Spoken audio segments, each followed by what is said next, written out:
What's up, YouTube? This is Too Raw for TV. So, before I get into this video, I want to give a shout out to the brother Giovanni Giles for donating to the channel. Once again, salute to you for showing love to Too Raw for TV, aka Too Raw for Sports.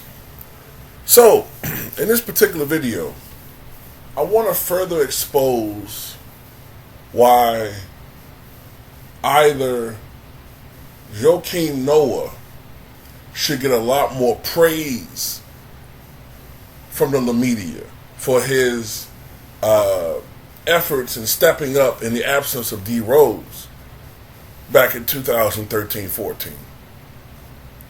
Either he should get more praise, far more praise, because what he did that season was far more impressive than anything that the fake WWE Hall of Famer Draymond Green has ever done. Either he should get more praise or start telling the truth about Draymond Green really not being a Hall of Famer. Because if he goes in, like I said before, if he goes in, then the NBA and the Naismith Basketball Hall of Fame in general is going to lose more credibility than even Major League Baseball, and how they pick and choose who they want to let in and keep out. You know what I mean? They claim they don't want Mark McGwire and Sammy Sosa and Barry Bonds and Roger Clemens because of steroids, but it's all right that David Ortiz tested positive. Inconsistencies. But anyway, that's the point I'm trying to make here. Now, we all will admit that Joakim Noah didn't become the player that was expected. You know what I mean? He was expected to be, honestly, it was him that was expected to be a Hall of Famer, or at least a borderline Hall of Famer. It was him. But he never developed the offensive game that was expected of him. You know, he came in with the tools to be a great defensive player, but he never developed the offensive game that was expected of him. Now, I remember when he was in Florida, they won back-to-back NCAA championships, and he was selected in the ninth, ninth or 10th in the draft that year. And I even remember, if I remember correctly, I think Slam Magazine had him doing a monthly update as far as his journey as a rookie. So they were pushing this guy to be one of the stars. But suddenly, you know, it's like he just disappeared off the face of the earth. You know, and it seemed to happen sometime around 2016. And you know what happened around 2016? Around 2016, that's when you had LeBron come out and say that he was the greatest player of all time. That's when you had guys like Nick Wright and others allegedly signed with Clutch Sports. You saw this, all of a sudden you saw this change in the media where it was fair and balanced to everything was LeBron 24/7.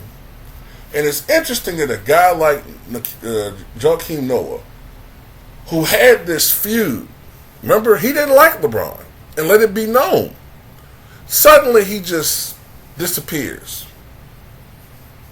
All these negative articles about how he couldn't score and the game has passed him by, and you know, he really can't do much in the NBA anymore. And all of a sudden he was out the league.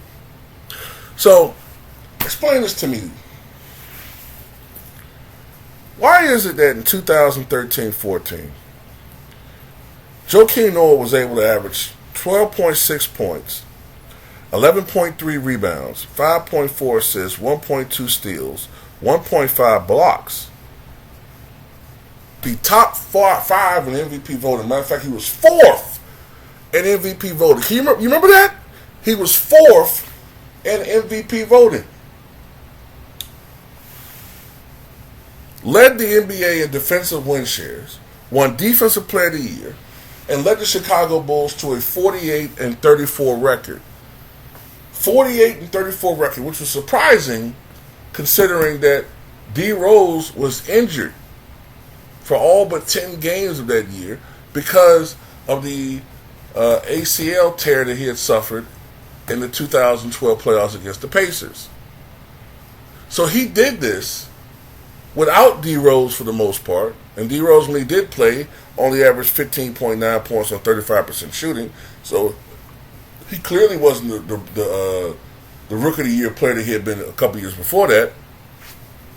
They traded Luol Deng after 23 games. So he was gone for most of the season. And the Jimmy Butler that he was playing with was the Jimmy Butler that was more of a defensive player. He only averaged 13 points a game that year. This was far a cry from the Jimmy Butler that we see nowadays, who in the playoffs can average 27 to 30 points a game. Or what was he averaging against the Bucks? 38? Well, he was not the Jimmy Butler then. So he was able to do that without Derrick Rose, without Luol Deng. Now, Mr. Triple Single, who's never averaged double-digit rebounds in his life, remember that year when he did win the Defensive Player of the Year award, which he fucking campaigned for incessantly, campaigned harder than Obama in 2008 for. Well, that year he averaged 14 points, 9.5 rebounds, 7.4 assists, 1.5 steals, 1.4 blocks, 70% shooting from the free throw line, and 5.1 defensive shares, which did not lead the league, despite the fact that team won 73 fucking games. How is that possible? How do you have fewer defensive win shares when your team wins 73 games as opposed to Noah on a team that wins 48 and he has more defensive win shares? That means he had a far more impactful season than Draymond Green. But you couldn't tell it from the media because it benefits LeBron to have Draymond be this defensive giant, this Hall of Fame GOAT defender. And by the by, remember that year when there was no KD, there was no Clay, and Steph got hurt after 5 games, right? Remember Mr. Triple Single said that he could step up and play like Charles Barkley on a bad team. But what did we see that year, kiddies?